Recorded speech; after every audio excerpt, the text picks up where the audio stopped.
बिहार में बीजेपी के लिए लोक जनशक्ति पार्टी गले की फांस बनती जा रही है। पिछले साल हुए बिहार विधानसभा चुनाव के बाद से जेडीयू और लोजपा की दूरियां बढ़ती जा रही हैं।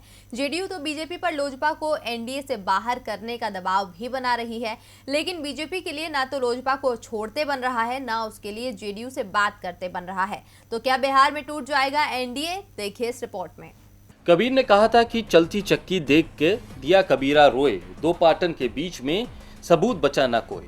बिहार में मौजूदा समय में बीजेपी का भी कुछ यही हाल है। बिहार में सहयोगी जेडीयू और एलजेपी के बीच तालमेल बैठाना बीजेपी के लिए सिरदर्द बनता जा रहा है। पिछले साल हुए विधानसभा चुनाव में एनडीए की जीत के बाद बिहार में नीतीश कुमार के नेतृत्व में एनडीए की सरकार बनी, लेकिन इसके बाद जेडीयू और एलजेपी में घमासान मचा हुआ है। एलजेपी के अध्यक्ष चिराग पासवान नीतीश कुमार पर लगातार निशाना साध रहे हैं। वहीं कानून व्यवस्था को लेकर नीतीश कुमार पर सवाल उठ रहे हैं, तो कभी सरकार पर भ्रष्टाचार के आरोप लगा रहे हैं। चिराग ने मुख्यमंत्री पर अपने संसदीय क्षेत्र जमुई में एक मेडिकल कॉलेज के निर्माण में अड़चने पैदा करने का आरोप लगाया। राज्य में भारतीय जनता पार्टी के साथ सरकार चला रही जेडीयू अब तक इस बात से उबर नहीं पाई है। जेडीयू का मानना है कि उसे एलजेपी के कारण ही विधानसभा चुनाव में 25 से 30 सीटों का नुकसान उठाना पड़ा।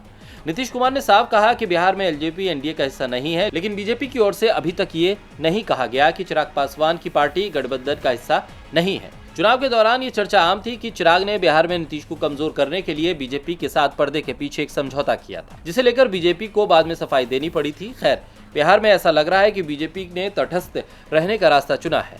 उसे इंतजार है कि उनके दोनों सहयोगी दलों के बीच अदावत कब खत्म होगी। ये बात और है कि जेडीयू और एलजेपी में फिलहाल कोई जल्दी सुलह का मूड नहीं दिख रहा है। देखना दिलचस्प होगा कि बिहार में एनडीए बना रहता है या एनडीए में टूट होगी। डीबी लाइव की रिपोर्ट।